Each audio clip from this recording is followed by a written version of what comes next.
Hello and namaste to all of you. This is JVN Shalu Singh from Department of Physiotherapy from Jyotia Vidyapeeth, Women's University. So for today's topic, I'll be discussing with you about various staining techniques which are involved in chemical examination of urine. So first one is your wet mount method. So now in wet mount method, normal saline, iodine solution, buffered methylene blue solution, and eosin solutions are used. And staining can be done for permanent preparations. So Scottine's fluid and Hidden Haynes hematoxylin method and trichome stain can be used for the staining.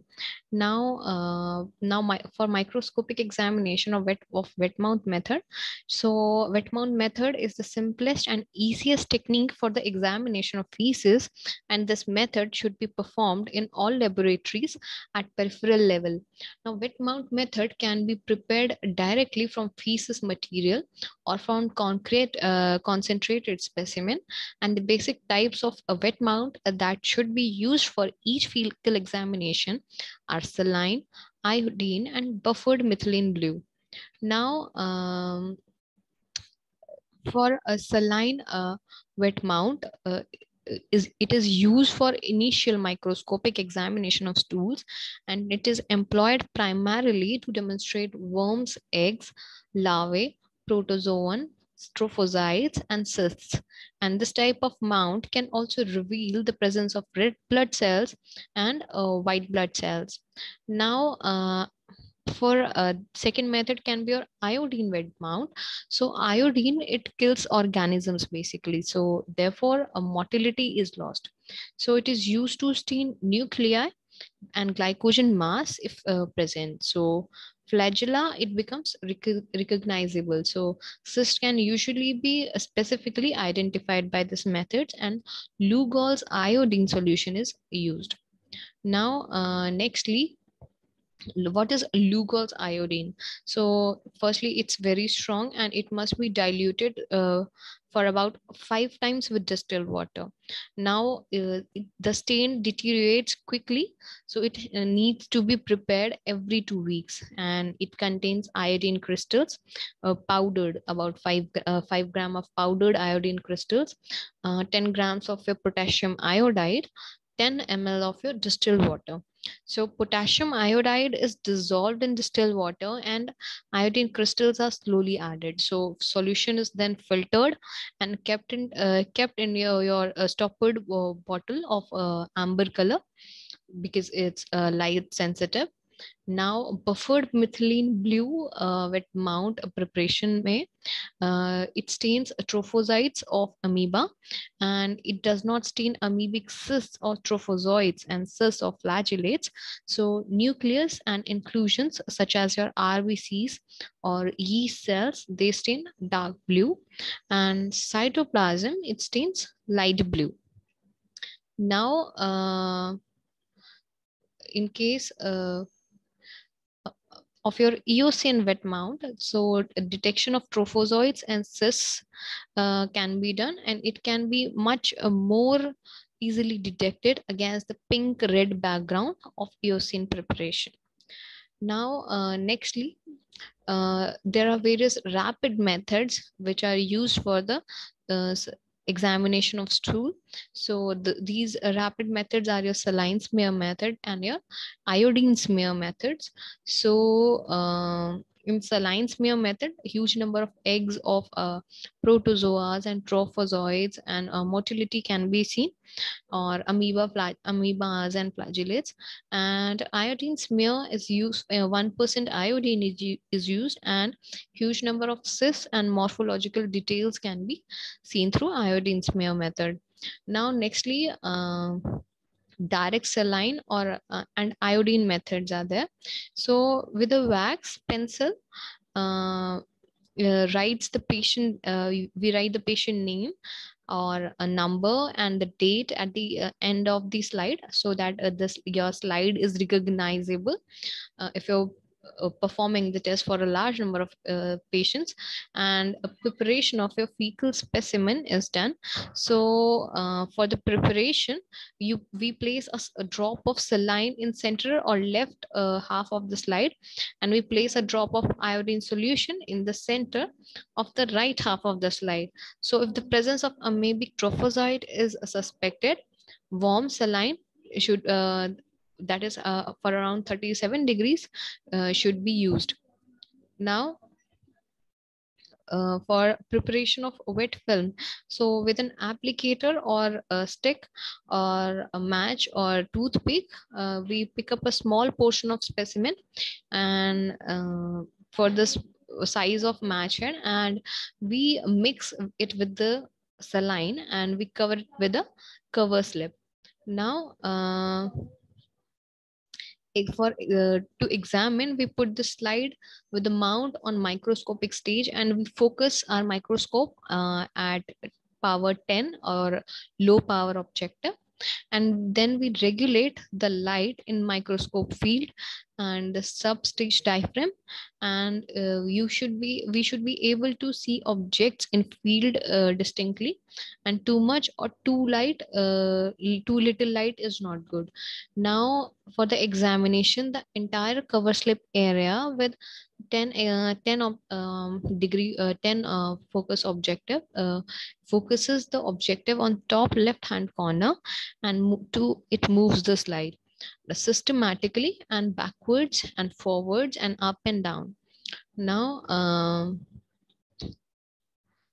for when examination of when organisms or suspicious materials are seen, we switch to high dry objective and increase the light by opening the substage diaphragm to observe the detailed morphology.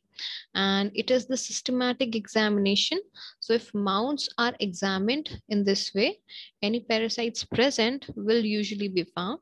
And if mount is not examined systematically, parasites may be missed, and we examine each microscopic field carefully, focusing up down and before moving to your next field. Now what can be our microscopic examination findings? So for the remnants of food, vegetable cells, your muscle fibers, starch granules, fat globules, connective tissues, and elastic fibers, mineral oils or castor oil globules can be seen. Now in case of cells, we can find epithelial cells, pus cells, are macrophages, ghost cells,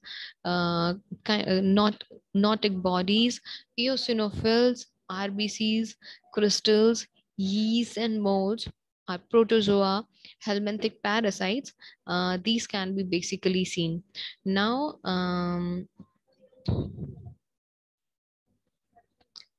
in case of vegetable cells, sometimes it causes these vegetable cells, they basically sometimes can cause confusion with ova, eggs, and cysts and cell bodies, and since they have irregular outer margin, so excess quantities seen in case of excess intake of vegetable or in case of your indigestion. Now nextly, muscle fibers, they can be confused with your tinea segments. So excess protein intake or indigestion, or in case of excess excretion is called as creatoria, or also called as flesh flow. Now starch granules, they are variable in size. They can be round to your polygonal in shape, they can be colorless also. So, they can be circular or basically y-shaped dot at the center. So they can be confused with ova of helminths, and they can be found in carbohydrates or dyspepsia, and they are better seen in your iodine preparations. Now nextly, these your flat globules, so they appear similar to your parasitic cyst or cell bodies, and the emulsifying agents are used to eliminate confusion. So if confused, they can be confused with ova of helminths, and they can be found in fat dyspepsia. Now, connective tissue or elastic fibers, they can be confused with your tinea segments, and they signify indigestion. Now, various minerals or castor oil globules, so they can be taken as they must have got been taken as purgatives, and they can be confused with ova of helminthes.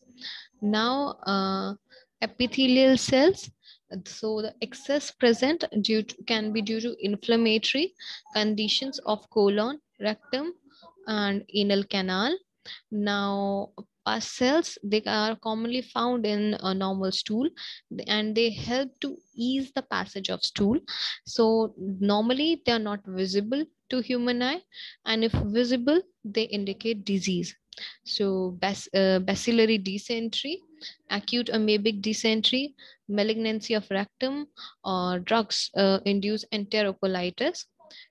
These can be the conditions. And now macrophages, these are the large mononuclear cells with vesicular nucleus and ingested materials, including your RBCs. And these can be confused with ehistolytic cyst or E. coli cyst. And excess can be seen in case of your amoebic or bacillary dysentery. Now, nextly, ghost cells. So, degenerative form of macrophages or epithelial cells can be seen. So, it is enlarged or swollen eosinophilic and epithelial cells with eosinophilic cytoplasmic outline, but without a nucleus. So, they show the characteristic of bacillary dysentery. Now, kind of knotic bodies are there. So nuclear remains of these are the nuclear remains of tissue cells and leukocytes, and they show the characteristic of amoebic dysentery.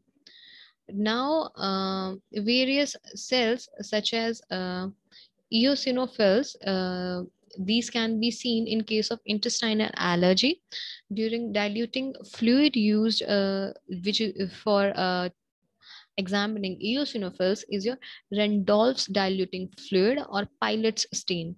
Now, carbon chromotrope technique is used for the detection of eosinophils. So, a measured quantity of deposit is taken, and it is diluted with the diluting fluid in the ratio 1:10 or ratio 1:20, according to the concentration of the residue, and it is counted in heme cytometer, and increased in case of allergic conditions and parasitic infestations and drug allergy, and in case of your ulcerative colitis. Now, further, RBCs, they are seen in case of ulcerative lesions of gut. In your bacillary dysentery, yellowish discrete is seen. In case of amoebic dysentery, greenish color can be seen, and in clumps. So crystals can be seen for fatty acids. Your calcium oxalate crystals can be seen. Your triple phosphate crystals can be seen. Charcot-Leyden crystals can be seen. Hematoidin crystals can be seen, and various crystals for your drugs can also be found upon microscopic examination of urine. So,